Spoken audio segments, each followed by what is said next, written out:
Love to welcome everybody to the Independent Investor Channel live stream. I was, wondering what's driving people to be so angry nowadays.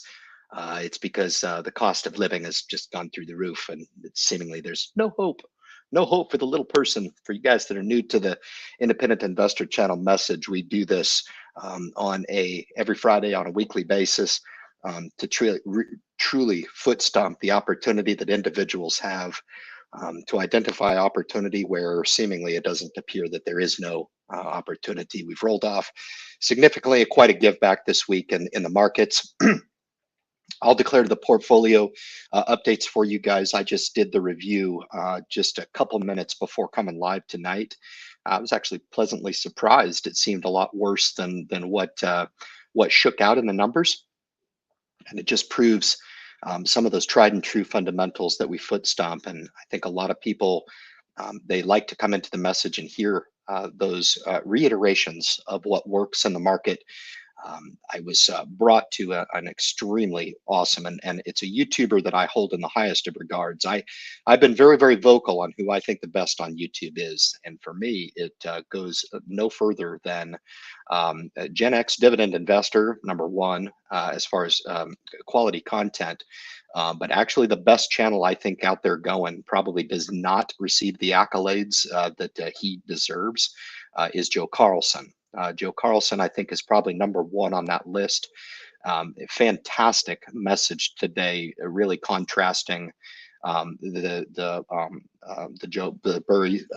Burry, and liquidating his entire portfolio in reaction to what's going on, and really just discussing how, for a Michael Burry, that can make sense.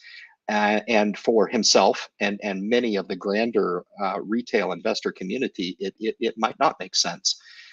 Dealing with a significant amount less in net worth, understanding that the long-term game is probably the only game that we need to be playing as retail investors.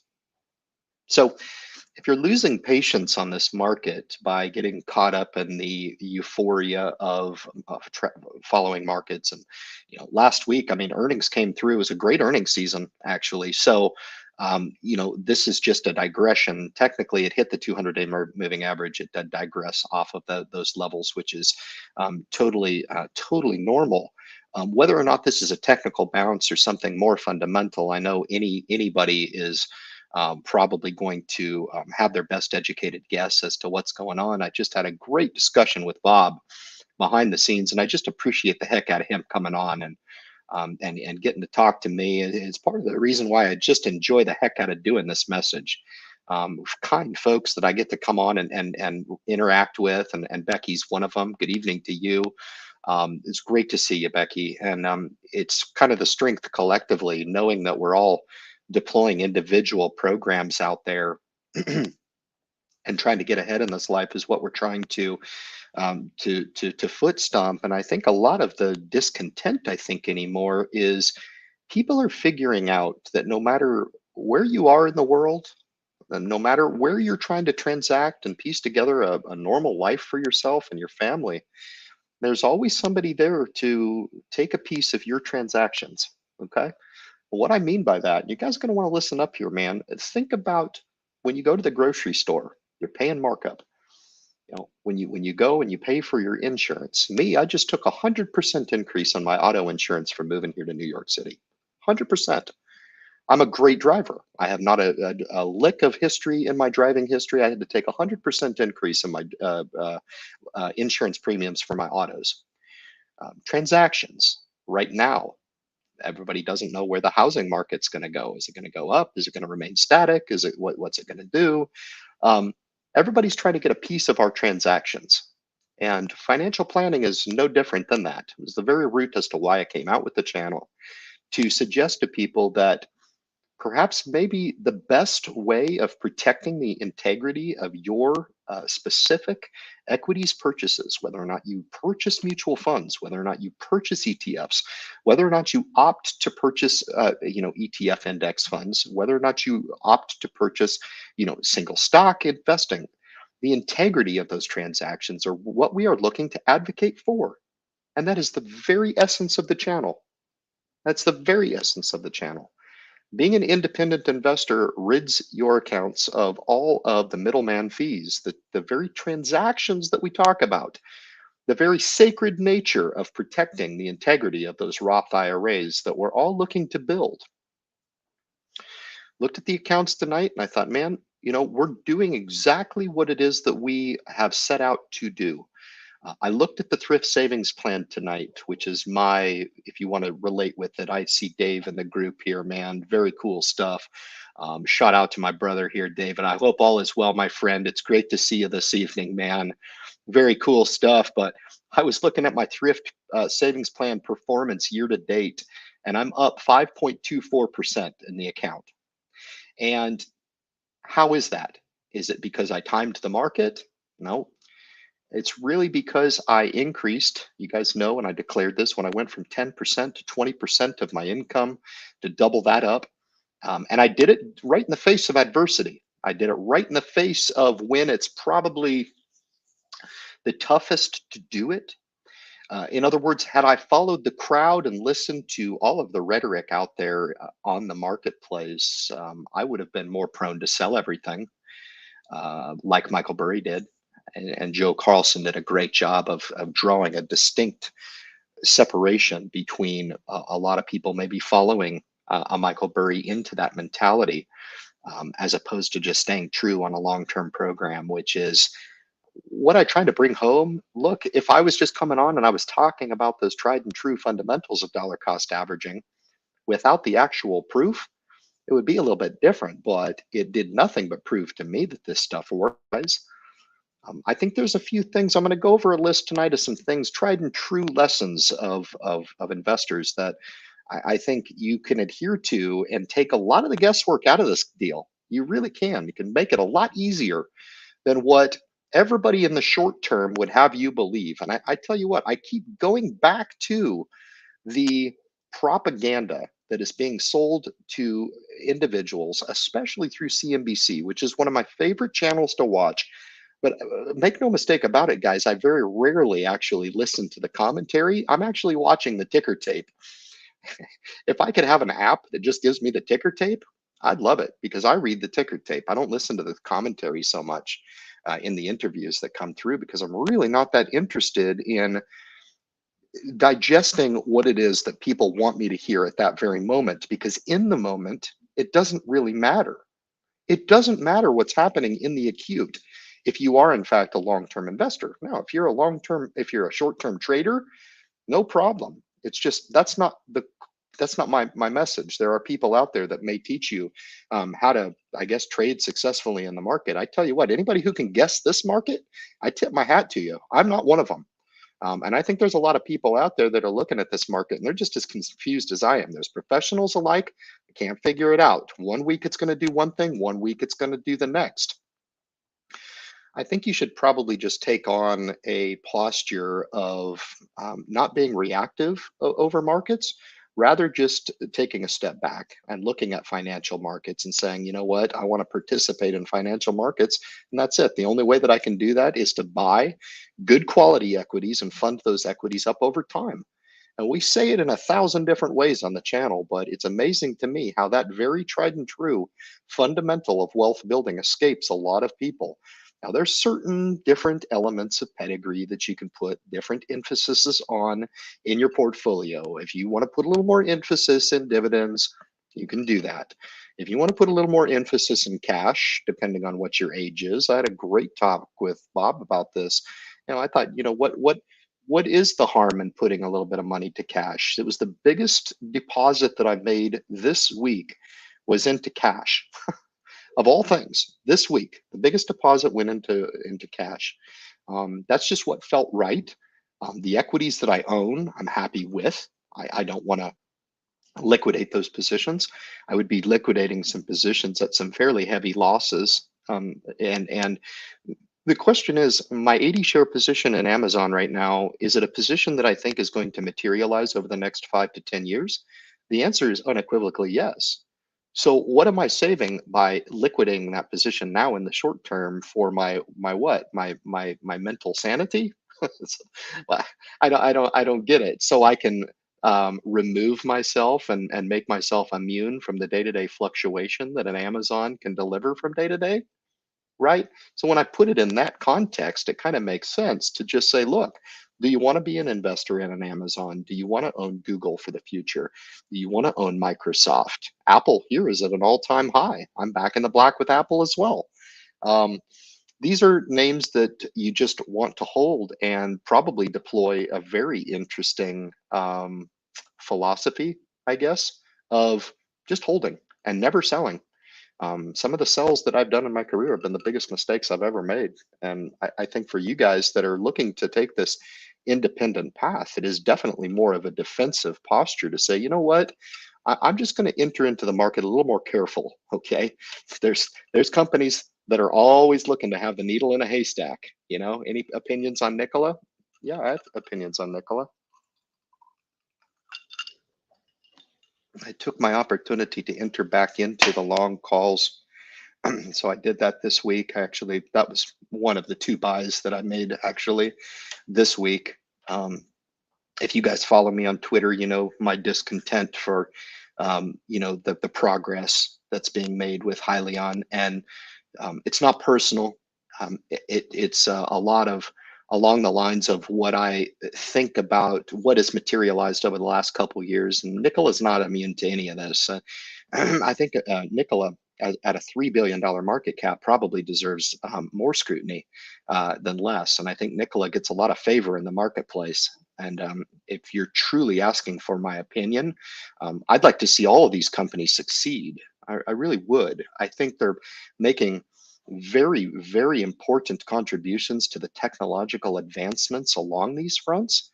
And I'd like to see them make it. I really would. I'm very, very disappointed at the 𝑪𝑎𝑛𝓋𝑎 camp and Hyliion camp at odds with each other. I don't understand that. It's business as far as me. And between me and you, I have people, and JJ, you might be one of them to come on and try to ruffle my feathers.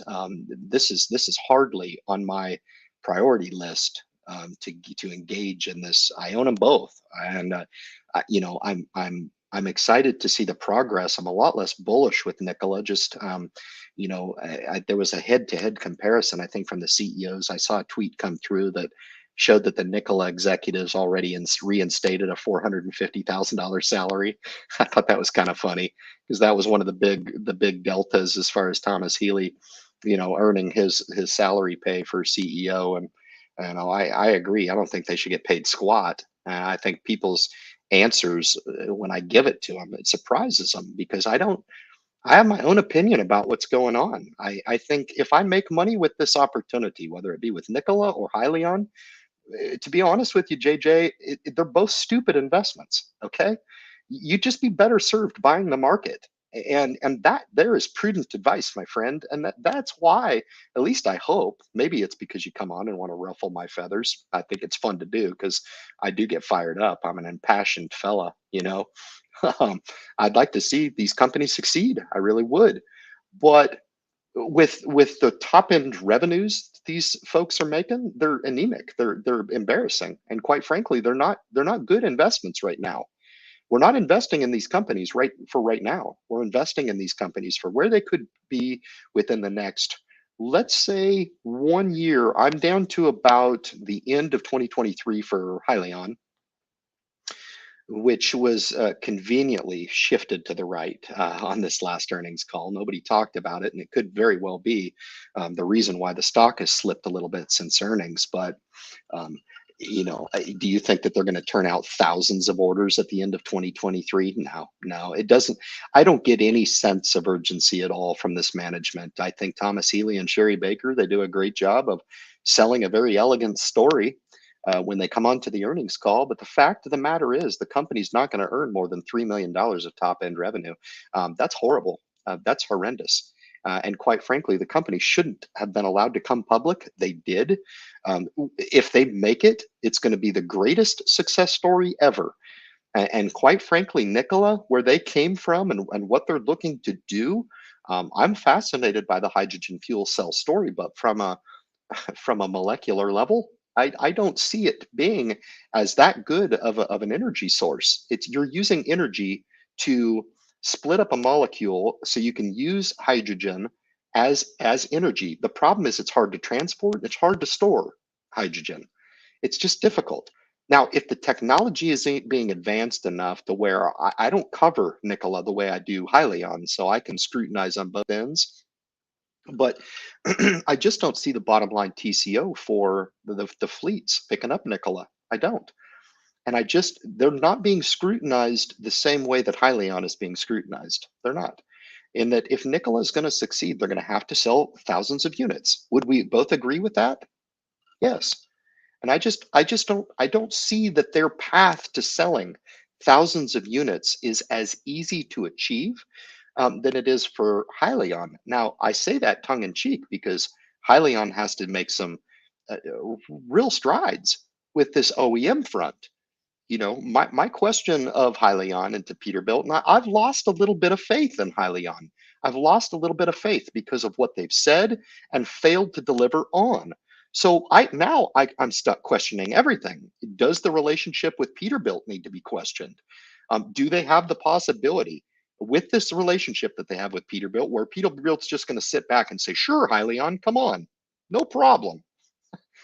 We'll go ahead and deliver 5,000 units out of our 55,000 unit projections per year so that you can become a 3, 4, 5, 10 million billion-dollar company. We'll just go ahead and do that for you."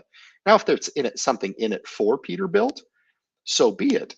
Furthermore, if there's something in it for Cummins to acquire Hyliion, which honestly, guys, every day that goes by seems like a more foregone conclusion for me. Hyliion's got its work cut out for it. There's no doubt about it. And to turn out thousands of units when they're so reliant upon somebody else to make those thousands of units, yeah, I'll tell you, I may make money with this trade. I may make money with this investment, whatever you want to call it. But I will never, ever come on and act a fool with a YouTube audience and suggest somehow that I knew something that nobody else knew and that I'm somehow a guru of investor. I don't believe in any of that. I don't believe any of it is true. And I think you guys could probably be just as phenomenal in investing by staying close to the vest, deploying some tried and true fundamentals to this game, and wealth building the correct way. Dare I say, is it a stupid investment? The verdict is still out. It's a young company. We'll see where we are. I have a time horizon and I'm willing to see it through.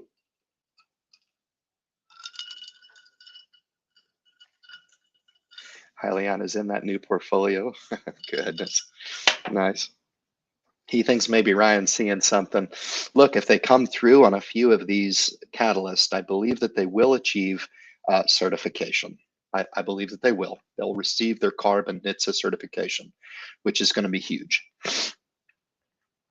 My question really is to what extent is Peterbilt going to turn out these Hyliion units from the line, because Hyliion cannot do it themselves? That's the golden question right there. And it just, you can only be told so many times about doing certain things and expecting certain things and having orders to go, that never come to fruition. And boy, it becomes frustrating, and it's really a humbling thing. It just goes to show the road that I'm walking with this company. I wouldn't wish upon my worst enemy. I wouldn't. And I know there's folks that are extremely bullish on this company to the point of almost being a little bit naive. And I know they love me when I come on and I cheerlead for the company and I put out free advertising for them every Sunday. I'm getting tired of that, to be honest with you guys. I'm getting tired of it. It's not appreciated. Thomas Healy will come out and he'll put out a video. He'll get 500 views. I piss 500 views in the first hour of my videos. And I'm just a little niche of independent investor corner of YouTube, social media, and I do it because I want. But there's people who are interested in the story. Whether or not it comes to fruition or not is yet to be seen. I hope they make some real strides and we can get this stock up to a little bit more respectable level. Any momentum at all with the stock is quickly pissed away, and it just unbelievable to me some of the things. And I listened during the call and I gave a neutral perspective on the call, the Q2 call that they just completed. But to be quite honest with you, there was a few things said that they're very negative to me. And Sherry Baker was one of them. She said, well, if we're going to take the new trucks and install a hybrid unit on them, they are going to be in the low single digits. Like, what do you mean? Like 3? How many possibilities do you have in the low single digits, guys? 5, right? And you're expecting that to move the needle, guys? That's freaking embarrassing. And it's unfortunate that I'm the only one actually that offers these business criticisms, and then I've got to sit through a tweet today of Thomas Healy trying to educate the world on his electrified positioning of the battery packs on the chassis. I don't give a shit. Okay. And furthermore, how much is going into this production? Is this SPAC dollars that were being put forward to pay for this? So I can sit here and pay for you to deliver education that I paid for as a public funder of your company? Get the work, asshole. Get the work. You know, I just I don't understand it anymore. And it's almost like it's crazy. I talk about the transactions nowadays. Everything's more expensive. I live here in New York. This is the epiphany. If everybody wants to come here to New York and live, it wouldn't show living here because it seems like everybody here is pissed off. Everybody. They're all mad because none of them here can afford to live here, honestly. I mean, the way to live here is just to be a bum on the street and just go to Manhattan and just be a bum because it's awesome. It's badass. I could probably earn $50,000 a year just putting my hand out and just looking pathetic. Why work? Just throw in the towel.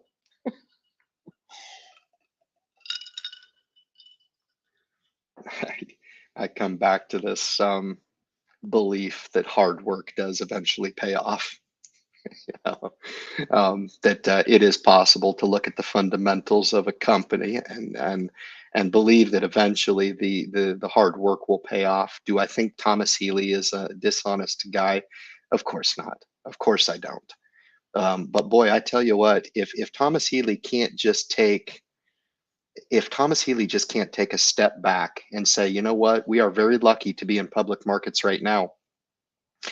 There's a company that I just purchased today, which is Parcel Pals. I'll be rolling out a profile video this week. It's already completed.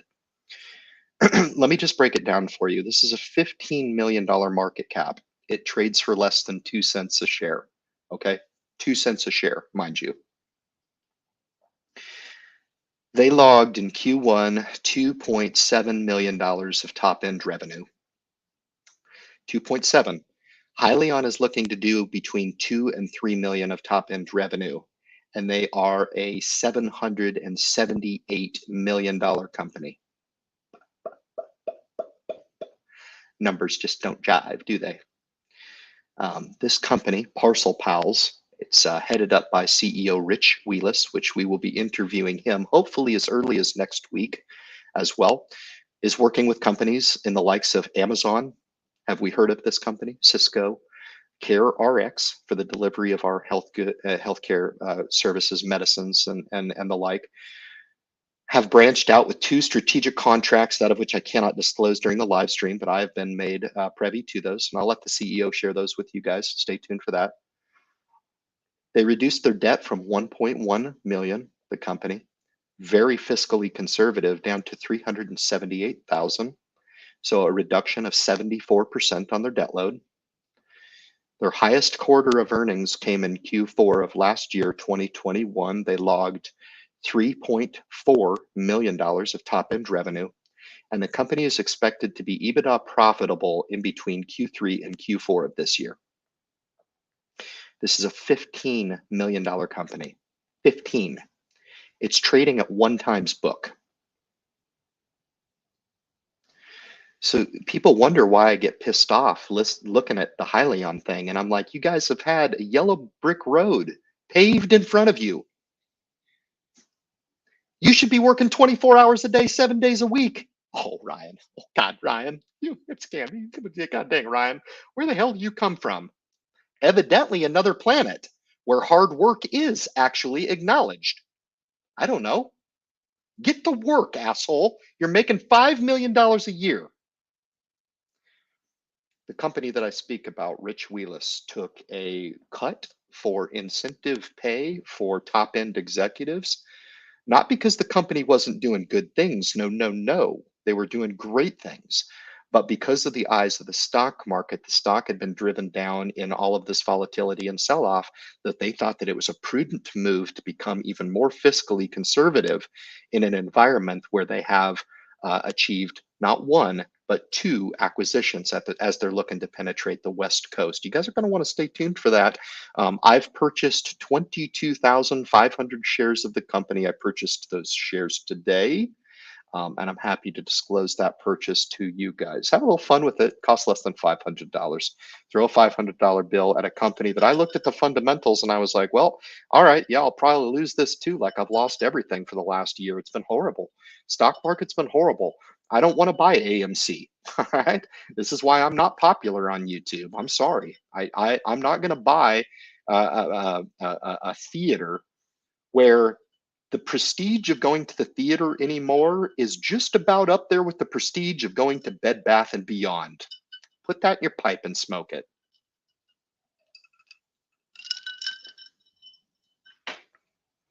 No sirree. I buy Costco. Buy Costco. There's a business model that's going to be around 10 years down the line, right?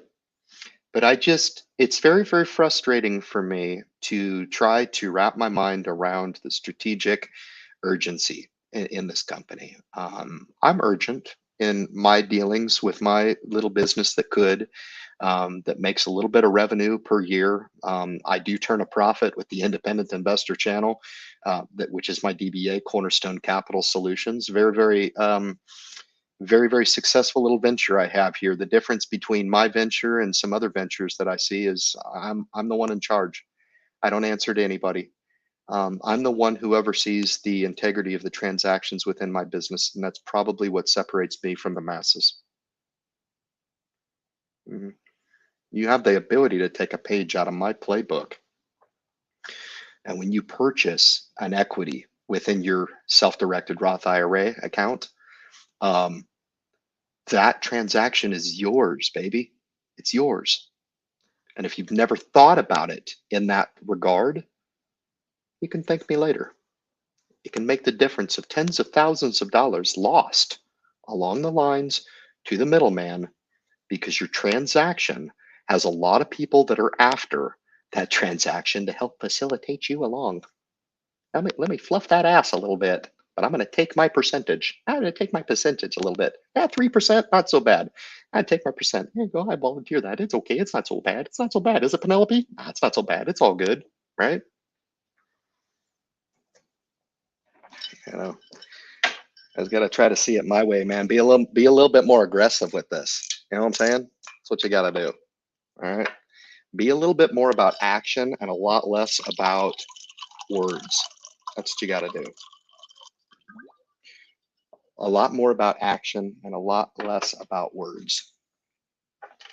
It's certainly not as bad as it was perceived to be this week. That's for sure. Would we all agree? Mm-hmm. There's a little plug for Warren Buffett. Warren, me and Warren, man, we're tight.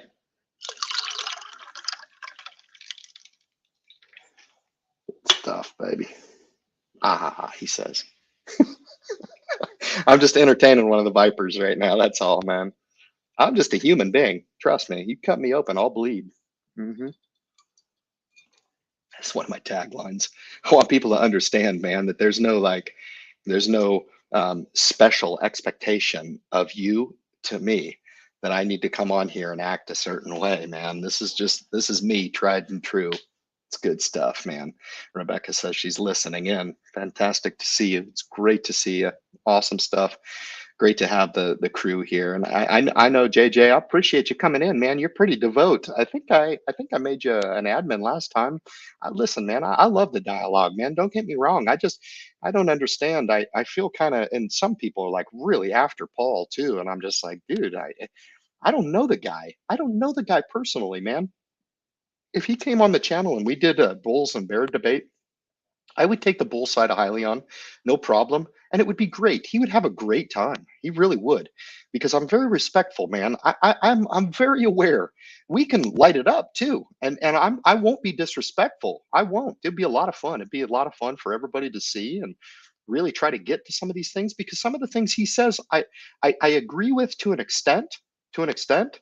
Um, but I just think, okay, well, what's the decision point? Is it that you don't want to invest in the company now based on these observations? Are those observations going to matter 9 months, 12 months down the line? And my idea is that it may not matter. These companies are changing so radically. If you just look at 𝑪𝑎𝑛𝓋𝑎 and look at Hyliion over the last couple of years and look at the roadmap that they followed, incredible progress. And Paul made a point on his video. It was a comparison. I think it was a bull bear type of debate to suggest that 𝑪𝑎𝑛𝓋𝑎 is further along the line than Hyliion. I couldn't agree more. I couldn't agree more, but they should be. This is a $3 billion company. They came to markets before. They built their own factory. They should be able to kind of control their own fate a little bit. Hyliion, by their own admission, is not ready to take that step in their progression along their timeline. It's just that simple. Okay. 𝑪𝑎𝑛𝓋𝑎 flew out. Bears workshop Hyliion should have done the same for Ryan. Oh, geez. I don't know. I guess so. It's amazing to me. It's interesting how many people seem to know what it is that's best for me. And I have a pretty good idea about what's best for me. And I pay very little attention to what is best for you. You guys can have a little whip that ass out of my playbook if you'd like, man. Have it. I don't. Look, man. You want to get ahead in life, or do you want to become?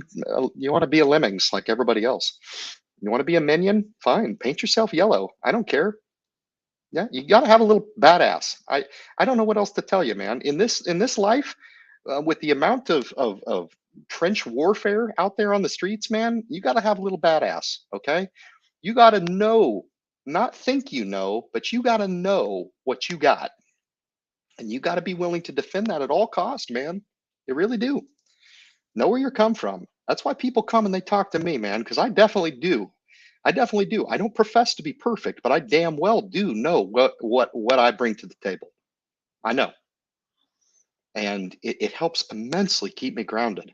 It helps me immensely, even in an environment where I'm losing patience, right?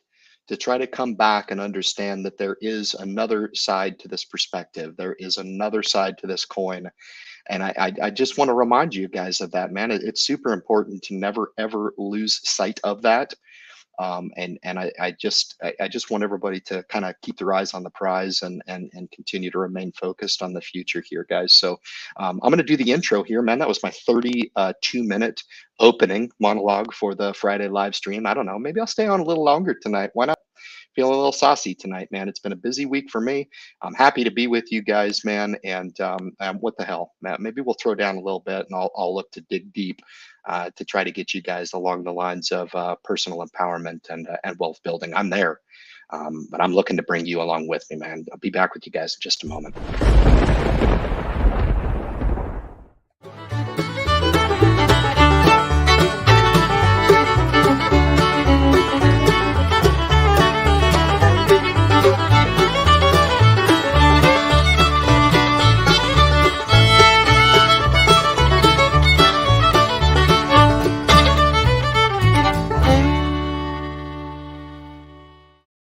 Some of the rules here, man. Never sell. That's a good one to take to heart. Always be buying. I told you guys at the top, and I'll display the number to you tonight. I get wrapped up and I become impatient. I'm not one of those fellas. When I talk about not definitely knowing who I am, what my strong suits are, and what my weaknesses are. My weakness is that I was never blessed with patience ever. I mean, it was just I was not blessed with patience, and I lose it sometimes. And in the stock market, the very arena that you have to have patience on, sometimes I even forget that I dollar cost average. I've done it for decades. It's like, if you could make something as commonplace as just putting on your safety belt every time you get into the car, right? You don't plan on getting into a wreck. but you have it ingrained. You've seen the videos, you've went through the training, you understand, perhaps maybe you've had opportunities to really validate that putting on that seatbelt as a habit forming behavior is the best interest in your personal health and well-being, right? Before you take to the streets in an automobile. All right. Is it possible that we incorporate some of these disciplines the same way? Yeah, I believe they are. I unconsciously put my seatbelt on and I unconsciously dollar cost average. Like I unconsciously dollar cost average to the point where I probably couldn't even tell you how much I even dollar cost averaged last month or the week or the month before that or the month before that. Couldn't tell you. I could give you a ballpark. It's about a G a month from my paycheck. About $1,000 per month goes into the TSP. Wow, Ryan, of all the things that I could take and do, man, that's I saved that up a couple months. I got a hell of a vacation. You're right. I sacrifice. Let me say again, okay? If you want to spend like an asshole and you want to keep up with the Joneses in this country, it might be fun to do in the short term. It might be fun. Spend all that money. You go, girl. You spend all that money. I'm all good with it. Go spend it. Go spend it. You make that money, go spend it. Spend it when you even think to yourself that it's probably not worth spending. You spend that money. You go. You go. Spend that money because the people across the street are spending to keep up with you, right? And it's you gotta one up everybody in this life. I say that tongue in cheek because it's something that I just don't understand. We get caught up in this whole idea. Are people just not happy inside and they think that they can just spend their way to happiness? Is is that what it is? Yeah, I don't know. I work really, really hard at my job. I would feel awful bad. I would feel like I'm taking away from my children's legacy. Oh, come on, Ryan. Yeah, Ryan. That's the way I feel. I'm living at their expense. I don't need anything. Do it. Can I truly make that statement that I don't need a lot in this life? I mean, I to be able to wear awesome Nike clothes like this. I mean, you guys have seen me for the last couple of years wear these killer Nike shirts, man, that I paid all of about $12.38 at the outlet mall for. Man, they're paying me back at this point. A hell of an investment, you know. But have we just lost that perspective at all of just being content? I don't know, get there. You can get there. You can get there quick. You really can. Perhaps maybe it's something that contentness comes through continual practice to remain on the positive side of things. You know, don't get consumed, man. And it's easy to fall victim to. I go to the grocery store. I went to the airport this week. I went to the airport to drop my family off, and I'm walking up row 107, and I'm looking, and I'm like, Acura, A-Spec, boom, BMW. There was a Wagoneer. Never even heard of it, but it looked like a nice $80,000 bill sitting there. The BMW M4, boom, boom, boom, and I'm like, what? First of all, what do people do? Um, that's great. um, Second of all, does it make them happy? And thirdly, can every one of these people truly afford these autos that they're driving? These $80,000, $80,000, $80,000, and it's like, good Lord, when does it end? When does the madness end? I don't know. Sooner or later in this life, I'll be good and gone, and probably the world will suggest good riddance. Society will be finally glad to be gone with the independent investor guy that comes on and tries to teach people a little bit of ground roots in the dirt type of perspective. In that, if you can't just lay buck naked in the back 40 and be happy, you've got some work to do. All right. And there's no matter of M4 purchases that you're going to make. There's no matter of vacations that you're going to be able to take. There's no amount of money that you're going to be able to spend that's going to make you happy. We come back, we digress now, and we say, God dang, Ryan just kind of made me feel guilty for driving my M4. Uh, I get a lot of scrutiny for investing the way that I do. You should invest. You should enjoy your money, Ryan. You need to enjoy life more and not be so stressed out. The conversation I had with Bob was a really good one, and we were talking about if you're a participant in the market, it's work. It's work. It's not going to come easy. You know, it, it's not easy. I envy those people, man, that just live life. they just they just live life. And well, the market goes down, and I'm like, yeah, the market's been really punishing this year. And they look at me like I'm a deer in the headlights, and they're just like, well, I don't know what you're talking about. I don't know. I've heard of the stock market. I'm like, how have you just heard of the stock market, for crying out loud? Jesus, I'm trying to yell at the top of my lungs to let people know that this is a wonderful path to wealth. And let's just say that at best, 50% of the time, I make money, and 50% of the time, I'm in a state that I'm in right now, watching my hard-earned portfolio value go down in value and retract in value. You know, where will we be in 5 years? Will it all be worth it? I don't know. I've shared with you guys many, many times that this project has been going for about 5 years, and what a ride it has been on the channel. What a ride it has been, starting with probably less than $100,000 total portfolio value, and building it up to what I'm going to disclaim to you here. We're off about $12,000 week over week. The market was not kind to the independent man, that's for sure. It was a real kick in the teeth this week. I think there was one day where we were up a couple $100, and I think we made it up at the last portion of the day. But for the most part, everything really rolled off. The portfolio has not changed. Um, there's some names here that I watched for a long, long time, and now I own them, and I'm very, very excited to own them. Am I excited to own them down? I don't know. I don't really get too crazy about being down or up in Amazon. I'm totally fine. These are picks that I wanted to own for many, many years, and I have finally got the strategic opportunity to buy those shares. Amazon and Google I put in the same category, and I'm super stoked to own the name. I could look at a company, a value company like AT&T, that has done nothing but lose me money. Spun off Warner Brothers. That's great and plenty. Warner Brothers is down 58% since the spinoff. Absolutely got crushed. You know, I'm okay with that too.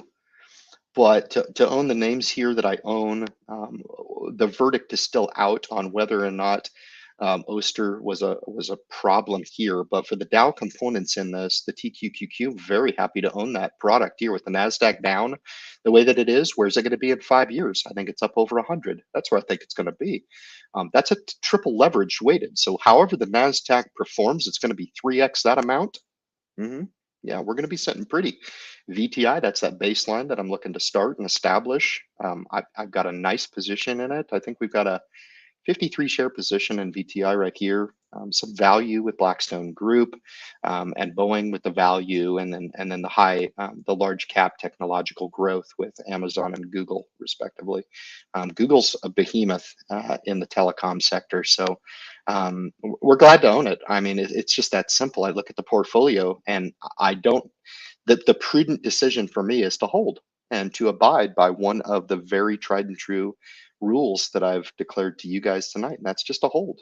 I've got to be an investor right now. That's what I've got to do, and that's what I'm gonna do. It's that simple. I don't lose sleep over it.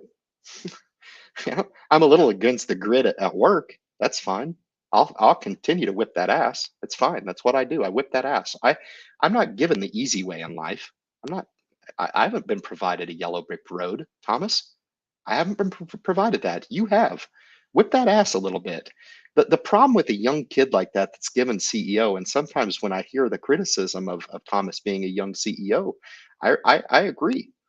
Has this guy really been put to the test to have like snot and mucus coming out of his freaking face because he's worked so hard over his life, that he's been down in the trenches and maybe emotionally down on himself? Maybe he's gone through a phase where he's like, man, maybe this isn't for me. But he speaks as if like he's just waltzed into public markets and he's just going to turn out commercialization in 2023. And if it just so happens to be 2024 or 2025 or 2029, that's okay. It's okay. You're going to run out of money, partner. I've never seen anybody look to burn 650 million the way that you've burned it, for the sheer reality that perhaps maybe you don't make it. I'm a deductive reasoner. So when I look at Hyliion and I look at the Hyliion opportunity, I'm like, how in the Can you come to public markets and waste $650 million and not make it? I'll bet on that ass. That's my horse. That's my horse. I'll bet on that horse. There's no way with this upper management. There's no way with this board of directors. There's no way with the tailwinds created by this legislation that I thought should have been a tailwind for the stock, but the broader market drug the company down, like all other EVs. Nikola really took it in the shorts. I mean, Nikola was up at 878. I mean, good grief. I hate to point out the obvious, but that's terrible. That's terrible performance. It's closed at $6 today. Horrible. You want to do a bull bear debate with me on two companies that are not profitable right now? Jesus Christ. Really? Okay, if you want to spend your time doing that, so be it. I'll play ball, I guess. They're both shitty investments. There you go. You want my honest opinion? They're shit haw. Okay? Go buy the S&P 500. Stop spending so damn much. Stop keeping up with the Joneses. They don't care about you. You shouldn't care so much about them. Let it go. Start paying attention to yourself. Look in the mirror. How can I whip that ass some more? Everybody's angry. I don't know. Maybe you're angry too. I don't know. Get over yourself. Stop being a bitch. You've been provided potential yellow brick road for yourself, man. And the independent investor channel, I fluff that ass every week. Let's do it a little bit. Here you go. It's a little bit. Hey, Ryan funded. He's actually up 5.24% in his TSP by just funding through the downturn.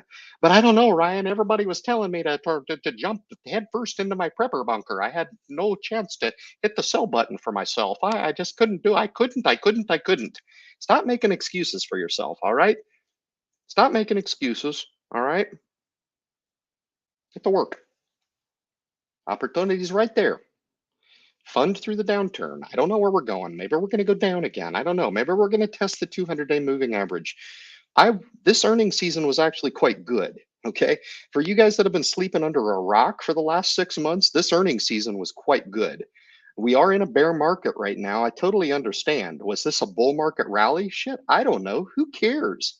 Who cares? It's not in line with my fundamentals to react whether or not it's a bear market rally or not. It's not in my best interest. I don't care. I don't care. If Amazon, look, here's the thing, guys. In 40 years when I'm gone and Amazon is worth less than it is today, what is it, August 20th today? August 19th, Friday, on the live stream of the Independent Investor Channel. I own 80 shares of Amazon Corporation. If it's worth less 40 years from now, then I'll eat crow, okay? But I'm quite certain my kids will be happy that I did not sell. I did not squat my pants. I did not exit the position. I kept the position.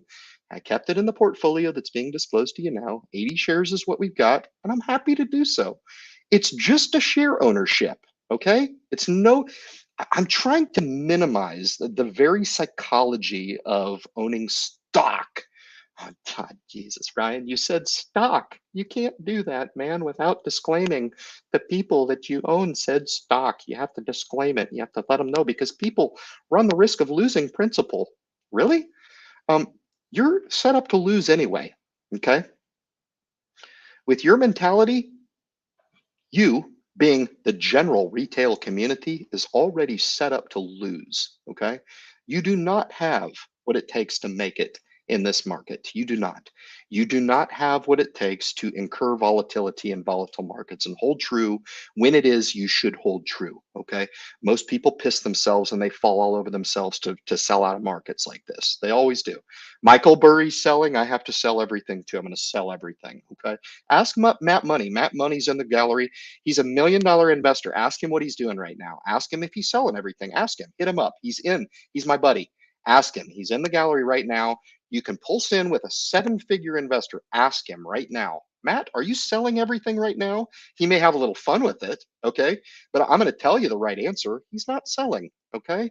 Because he understands the psychology of money. He understands that is there a better route out there to just spending your way to millions of dollars? Can you just spend your way and surf into retirement someday a millionaire and you're like, God dang, that was fun.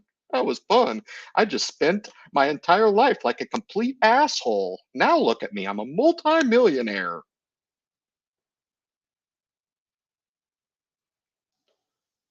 Roth IRA, we've come off a couple of $1,000. We're good still. We still hold the portfolio. Microsoft is really attractive right here, man. I like it a lot. Pepsi's run up. I don't know how much more we're going to get out of Pepsi. Pepsi would be a nice opportunity. Palantir, I'm super, super stoked on. Palantir, I'm just about as excited about as Hyliion. Hyliion, I have very high conviction on, but I don't think we're going to get as deep a discount on the opportunity that I see in Palantir that I do see in Hyliion. In other words, I think Hyliion is just a better discount right now for the profit potential, and Palantir is way further along in their business plan. They're an established company, and there's a pedigree of value within Palantir that people miss too. Like their products are badass. Their ecosystem that they have is incredible. They're a powerhouse and they earn a ton of money. I think they'll probably close 2022 with $1 billion in top end revenue. So I mean, super stoked about Palantir, and it's actually settled out in a place that I'm actually very excited about. Hyliion, I could take a couple of bucks of appreciation. This last buck was kind of a thorn in my side. That's why I got a little bit snippy on Twitter. And that I test the people are like it. There's probably people who are like, "Fuck it, I'm gonna boycott Ryan tonight on the I2 because he was snide with Thomas Healy. He was snide." Remove the effing halo, okay? It's all good. I don't give people some benefit of the doubt. No, you have a job to do. Go do your job. It's that simple. I don't need to be educated on the components of the Hypertruck ERX. I could probably teach the stuff myself, and I do it for free every single week. That of which I've disclosed during the live stream I am getting tired of. All right. Here's Roth 2, 86,000. So that's what we're at. We're off a couple grand here. Again, these holdings are just holdings. Apple looking quite good. Citigroup, J&J, Kimberly-Clark, SoFi. Oof, my goodness. VIG is the largest position in this portfolio, I think, behind Hyliion, and then VPU. I'm actually up huge in the utilities ETF from Vanguard. So very cool stuff with the VPU. I'm up 17% in that little slosh bucket. I'm good. And here's another one. You see the spark line there, guys. So that's a week to week representative of where the portfolio went. This is kind of futile to share with people, but it's okay. I do share this portfolio openly. That's one thing that Joe Carlson talked about on his Michael Burry video that he put out that I enjoyed. I watched it start to say, dude, the guy is really good. He's really good. It's cool. It's a treat to watch Joe because Joe has a lot of natural talent, but he's also very, very smart. And that mixture right there is dangerous. Like the sky's the limit for the guy. Just enjoy listening, man. He's really, really cool. He doesn't have the raspy voice like me. You know, I come on and fire over, but he's got that radio voice, you know, that's just like sucks you in, you know. You feel like you should be like paying for the content, but the guy's a stud, straight up. He's awesome. We've endorsed him ever since the beginning. I'm really happy to see like good people get ahead because he's really the cream of the crop on YouTube as far as I'm concerned. You waste your time with the big channels, but if you really want to learn something and the perspective and a lot of the backbone that I share as well, I'm a successful investor as well. I share, and I've been doing it longer than Joe. And he's figured it out, and he shares that with people. If you can take a page out of those playbooks, man, it'll help you immensely on YouTube because if you get the sense that somehow we're kind of in it to help people, then you'll be better off for it. And you'll feel more comfortable deploying some of the strategies that we share. Like not selling because Michael Burry's selling. I think I'm off like $20 in this portfolio week over week. 33,665. This is the this has 97 holdings. I keep trying to think that I need to change this, but I don't. It's 97 holdings in this portfolio. This is the 97 dividend stock portfolio. So, but here's the bond portfolio. We're up a little bit. We're funding this week over week. We're up in this, and we're also up in the TSP. There it is, 5.24%. We funded this aggressively. And I have a strategic goal over this account. Boy, if I could get this sucker up to 250,000, that would really help embolden my path to 1 million. That would be nice. And every month that goes by, man, is 1 month toward that end. $1,000 bill, about $500 per paycheck every couple of weeks goes into this account right here. 20% of my pay for you home gamers that are keeping track. And you might think, well, I'll never get there. I didn't start this account with any intent of doing anything other than just providing some surplus opportunity for myself when I retired. Um, it was the right thing to do. I did it, and I'm glad I did. I haven't missed this money, guys. See, here's the thing.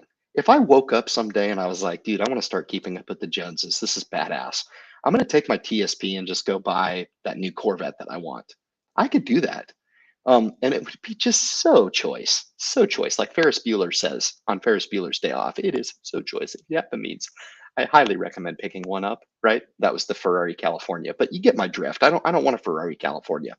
I want a Corvette. Okay, I could just fall on tilt and go buy one, and then I could drive around with a funny look on my face and be like, oh, yes, are you looking? I'm not looking where I'm driving. I'm going to smash into this idiot in front of me, right? Who just slammed on their brakes because I'm showing you're keeping up with the Joneses here, right? No, I choose not to do that, man. The value of holding the S&P 500 is much more valuable at my age right now for the financial health and well-being and security of my family. It's not prudent to fall on tilt right now and keep up with a bunch of assholes that don't care about me. Okay? Nobody cares about me more than me. Okay? You guys, man, I give you all the credit in the world, man. You're the most devout audience on YouTube, man. I have it. I have it. Me, little old me, I have it. And it comes down to you guys. I love you. Okay? But you do not love me more than me. Okay? Nobody puts more passion into what I do in the gym at 4:45 every single day, every single morning. Nobody puts more passion in my work approach than I do. I'm the one who goes through it, me. And the road that I've followed, again, I would not put up against anybody to walk the road that I've walked. It's tough. If I can soften the blow on walking that road for people out there who can maybe step up and say, man alive, Ryan's pretty motivating. I think I can do it too. That's exactly the intent of the message, man. Find your way. Um, my way is not going to be your way. Hmm? Yep. I know there's a lot of people out there, man, that would have you believe that the way that they suggest to be followed is the way for you. I'm here to discredit that. Mm-mm. No, it doesn't work that way, man. You're going to have to find your own way. This is just how you can approach and tackle this beast that we call the stock market. That there's an infinite ways of succeeding at. There's also an infinite ways of failing at. Hmm. You got to find your way. It's very lucrative, and we wouldn't come and we wouldn't revolve around this topic every week if I didn't believe that it was lucrative enough for a little blue collar fellow like myself to have the net worth that I do. Even off 12,000, I can say tongue in cheek, how many blue collar workers do you know can be like, yeah, I lost 12 grand this week and I'm freaking fine. I'm freaking fine. I'm just as motivated to come on and share with you guys the perspective to stay true on a program. All right. 835. This is the Vanguard's growth ETF. Um, Still kind of undecided on whether or not I'm going to keep these small accounts. I'm not really sure. I kind of wanted to try them as an exploratory. Robinhood entered into a big penalty after I established this account, which is probably indicative of why the stock's in the shitter right now. Who's buying Robinhood right now? 80% of their revenue is from sell-through orders. Hmm. I've been saying this for years. Freak. Ryan, you're right. God, I'd love somebody to say, Ryan, you're right. God dang it, you were right on Robinhood the whole way. Damn right I was. Damn right. 80% of their business, man, is on ripping people off. Hmm. Why do you own the broker? I started this as a token amount to kind of show people what the aesthetics are all about. It's like investing in Smurfland, really. It's kind of cartoonish. Interesting. Yeah. I like to take my money a little more seriously. That's why I'm with Bank of America. Yeah. Yeah. I like Bank of America's building in Lower Manhattan. It's awesome. Bryant Park. It's pretty badass. I've been in the building myself, and it's good. It's physically there. I can touch it. I can touch it. Yeah. It's nice. Hmm. This is the mid cap. There's the new ticker symbol for you home gamers that want to just enter into a penny stock that's going to make you millions of dollars overnight. There it is, PTNYF. There it is, PTNYF. I just bought 22,500 shares today. Hmm. If I lose it all, I'm totally fine. Totally fine. I think I spent $460 on the trade, whatever it is, dude. That's what would you rather me do? Would you rather me put it on the roulette table? Oh, Ryan, that would be so awesome if you could just dress up in your tuxedo and roll the dice and put $468 on the roulette table. Yeah, I'd lose. And then everybody be like Eddie Murphy, you know?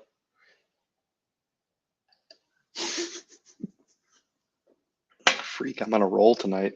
PTNYF, 22,500 shares. Oh, no, you didn't, Ryan. Oh, yes, I did. Real money, not Monopoly. Oh, it's real. Crypto sucks. We're going to skip over crypto. To hell with crypto. There we are. We're down huge. We're starving to death. We're going to have to really retract on the budget. Independent Investor Channel has digressed in their profit margins for 2022 over 2021 by about, I don't know, 46%. So we're really struggling. But I am making profit because I don't have any overhead expenses on my business. It's all good. 466, 169. It's going to be cool once we get up to seven figures. People will be like, God dang, I don't know this. How did this dork do this, man? He's just a freaking dork on YouTube, man. I told everybody to unsubscribe from this guy because I might know a thing or two about psychology and philosophy. That's the key, man. Mm-hmm. Get to some comments, man. Very cool. Appreciate you guys letting me do that. Very cool. How to find 200% movers. Mr. Lobo, thanks for coming on, man. I appreciate it. One thing I've come to realize here is I have different buckets of strategies. This might not resonate with people out there, and whatever. It's fine. I come on to share a unique perspective. But my dividend growth portfolio that I declared to you guys, the 35,000 in there, that's just dividend stocks. That's it. It's the only perspective that I have. The Vanguard sector specialty, it's a passive ETF portfolio that's split up across the sectors, right? It's a unique hybrid. I'm making money with both of them, right? I don't know. God dang, Ryan, you suck. You could make more. All right, whatever. I'm making money. But I think that's a real takeaway in understanding why I'm taking some of these strategic shots on some of these companies, man. I look top to bottom, reducing debt, increasing margins, 15.3% margins from Parcel Pals year over year. I can't wait to talk to the CEO. The CEO's a stud. I just did my due diligence while you guys were off partying and screwing around at the park all weekend. I was doing due diligence on a company. So when you get to come on and you get to be like, God dang, how does this guy do this crap? Well, I spent some freaking time, right, Bob? This is hard work, right? It's hard work to spend the time it is that you need to you know devote what it is that you devote to your craft. Hmm. Could it move 200%? Sure. It can move thousands of percent. The power of the market. I want to validate this for myself. Okay. Not all stocks go down to nothing. Hmm. There are companies out there that do materialize, that do find niches, and they do just fine. And it's worth it for me to segue a little bit of cash to take a little strategic shot on it anyway. So, sell covered calls. I did for a while, and I made a lot of money on Hyliion, but Hyliion has transitioned to basing here, and right now. Um, I'm not doing a whole lot of activity right now in the portfolio, man, to boast, to be honest with you. I was making a lot of money on the downturn, selling premium against on the put side. Okay. And a lot of that worked out. I got put a couple contracts which I didn't mind. But as far as selling covered calls right now, that's all I'm doing, actually. That's all I'm doing. And all of what I'm pushing it out as far as I can because I think these stories that I'm selling calls against I'm actually buying the calls. So I want to own the stock if it hits the strike price, and or have the option to actually sell the option back if it goes beyond the strike price. But that's a good idea. I'm not selling anything against covered calls. I just don't have large enough positions to make it worthwhile. You know, I would love to sell some covered calls against some of the positions that I own in, Procter and Gamble, J&J.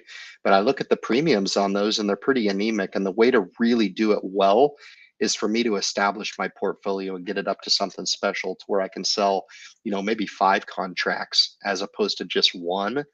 I mean, I was looking at the premiums. The last premiums I looked at it on AT&T for covered calls was like $30 a month. It's not worth losing the position over to make $30 on, you know? So yeah, I've been off the options call right now. I'm really stuck. I'm really underwater on a lot of my options contracts right now. And I'm just trying to salvage some of the positions right now. But I appreciate the question. I'm in a little bit of a rut right now.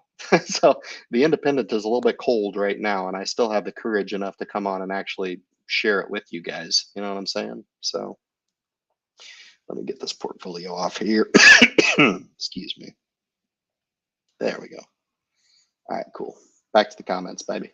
Very cool, very cool, very cool. Find good companies on dip or overcorrection. Take my, sure, totally agree. That's prudent advice. Look to be opportunistic. Look to be buying in these markets on these companies that you like. I'm not a big fan of Ford. Personally, I think the unions are enough to just absolutely be a huge anchor around a lot of these companies. Not a big proponent of autos in general. I would rather go subsector in industrials and go with defense.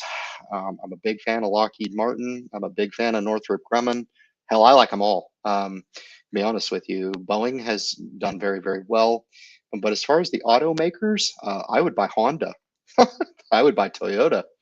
hmm Yeah, unless your play on Ford is that to be more along the electric vehicle lines, right? Could be.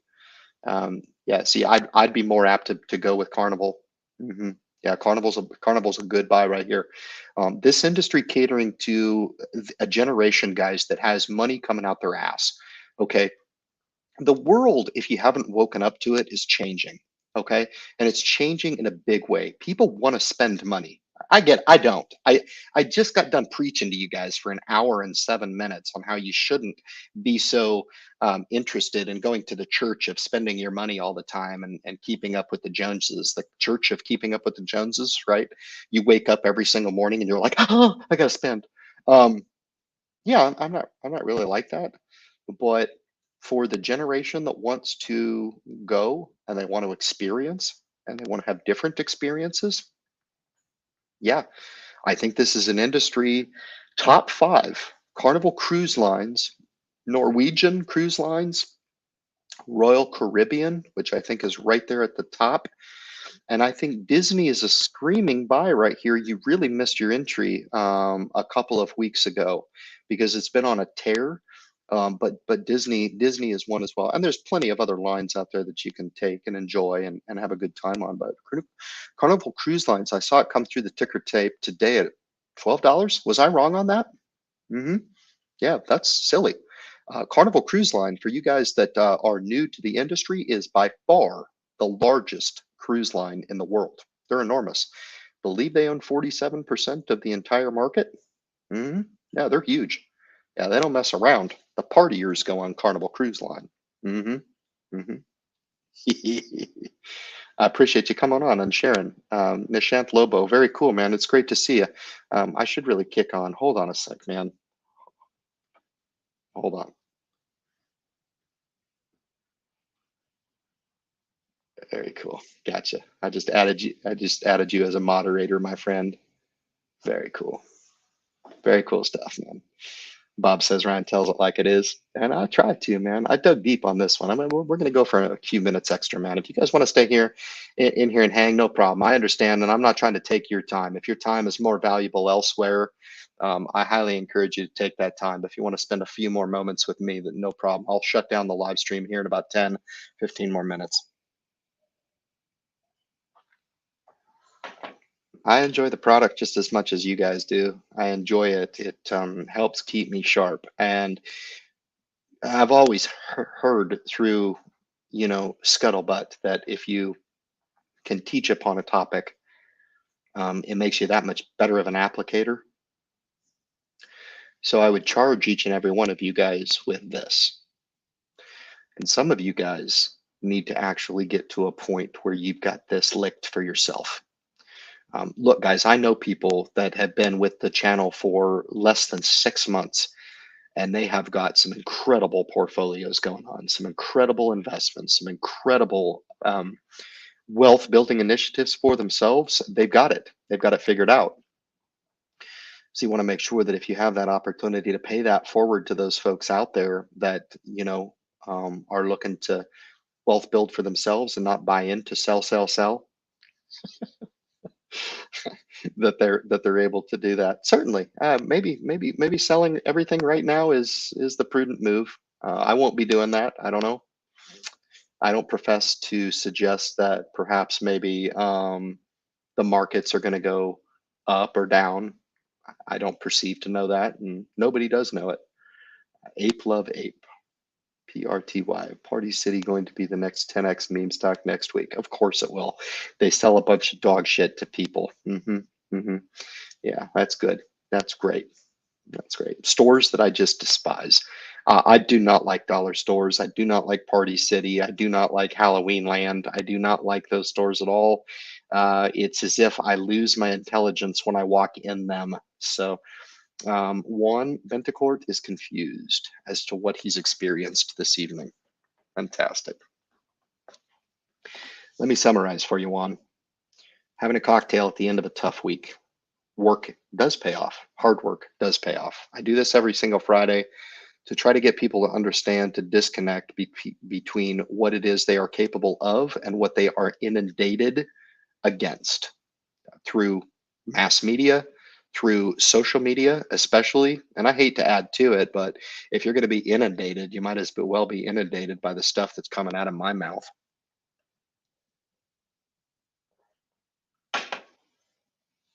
I've built up a $500,000 portfolio by not spending like an asshole. And I despise people that think that they can just spend like assholes their entire life and then surf into retirement and wonder what's wrong. They'll start looking around and try to look for answers when it's too late. I try to create a sense of urgency for investors out there that certainly need that wake up call. Some people in their 50s, 60s, 70s, 80s. Some in their 20s, 30s, and 40s. Yep, they sure do. But there's never been a better time to take the self-empowerment pill than right now. Figure it out. Eventually, time's going to expire, man. Very cool stuff. It says thoughts on Baba. It's been a very, very tough road to hoe with me, man. I took a nice position in it, and I've seen it really get tough. I've been really whacked over the last year. It's been tough on me. It's been a tough road for me. I'm really had to rest on my loyals, and really just be an investor for the last year. It's been rough on me. But we will emerge from this. And it's probably going to be a hell of a lot sweeter when we do, that's for sure. But I owe it to people to come on and really try to dig deep and identify what it is that's going to help them get through these times of volatility and continue upon what I think, if you stay tried and true on, you should be able to wealth build in any market. Doesn't matter what it is. You should be able to really, really build wealth for you and your family. That's it. I wonder how the hell Forks afford all these $80,000 in Colorado. You really want me to answer that, Ryan? You don't need me to. You already know the answer to it. Yeah. Which is a frustrating thing for me. It's like nobody wants to be a teacher anymore. Nobody wants to be a welder, a tradesman, a carpenter, an electrician. Nobody wants to do that because we've provided, those frameworks to start to deconstruct the civil society. And I'm not saying my personal views on this topic suggest that we should do away with the direction that we're heading. I'm not saying that, but I believe that it will have created certain sub markets where people just say, to hell with it. I'm just going to go do this instead because I can make, killer money. I can drive around in that $80,000 car that people like Ryan on the Independent Investor just envy when they walk by at the airport. I work really, really hard trimming a plant. At the end of the day, and at the end of our lives, we will have to atone for what it is that we did during our life. And whether or not you believe in that, or whether or not you believe in something a little more seriously, and to looking at the mirror at the end of your life and saying, you know what, I really did contribute to the greater good. I didn't succumb to the temptation of selling out. I didn't succumb to the temptation of just giving in to the all powerful money at all cost, right? I knew there were people out there that drove those $80,000 cars, but I thought, you know what, if I'm going to do it, man, I'm going to do it the right way. I'm going to join this independent investor community, man, and I'm going to become part of something special. And just like Ryan talks about, man, he's totally willing to go to the nth degree and never reach his goals as long as he's continuing to pursue along the path toward those goals. I'm okay with that because there's integrity behind it. There's meaning to it. Does hard work pay off? I believe that it does. And I'm willing to continue along this path until I prove that to be the point. Will Hyliion pay off at some point? Yeah, I believe that it will. And people will come on and be like, Ryan, you're a phenomenal investor. And I'll be quick to remind people that is not what people need to be doing on the onset. People really need to be looking at themselves in the framework of from year 1 to year 5. If you're a beginning investor, look to get involved with financial markets in the capacity that is not going to skin you, okay? Rather prepare you to build wealth long term over the time. I'm an advanced investor, guys. I've been doing this a long, long time. So it's prepared me to take some of the aggressive stabs like I did just today. I put a $480 bill. This was money that I was paid for advertising dollars. This is money that was paid to me to help out, provide opportunity on the stock that I was able to disclose to you guys. You're going to want to stay tuned for that. Really good profile of the company, and I can't wait to interview the CEO. It's going to be awesome, man. I've been provided that opportunity by none other than YouTube itself. You guys have been with me for an hour and 20 minutes. I will probably suggest that I may do away with advertising on YouTube altogether. There will be no more ads. When I release videos through YouTube, the 7, 8, 10, 12, 15-minute videos, I may pull back on advertising for YouTube altogether. They have stopped paying me for that. And I'm making my money elsewhere right now on YouTube, and that will be a big, big transitional shift on YouTube. So stay tuned for that. My independent application in this is kind of causing ripples within the system, and I love it. I think it's great because unlike a lot of people, man, who do this for the sheer intent of making money, I do it for the sheer intent of uncovering what I feel like is the greatest secret in wealth building, and that is to protect the integrity of your transaction. Mhm. Yep. If you look at your financial picture as being as sacred as I would suggest that it is, then you'll see it my way too. You really will. And by doing that, you'll protect your day-to-day transactions. You'll protect the wealth that is resultant from those transactions, and you'll benefit for it. You'll be in a position where you're looking at huge, huge wealth into your future because you've just entered into a path to riches that constructs money every day. You don't look to just spend money every day. It's super important, man, that you just buy into that. Israel Shibu Inu. It was nice to see it go up for 2 days. That was nice. I still own it. It's all good. I own like, I don't know, what, 30 million shares? I don't know, man. I think a lot of people spend too much time, to be honest with you, Israel. I think you came on and you wanted to honestly ask this question. With all of the altcoins out there and with all of the cryptocurrency available on the market, it's kind of a crapshoot, is it not? Right? I would tend to be more focused on owning equities, and owning fixed income, if that's what you want to, if you truly want to build wealth. If you want to play a game, I alluded to going to the casino. Hell, I like going to the casino. I joked about the craps tonight and this and that, but each and every game has its own set of rules and risks that are associated with it. And crypto is no different.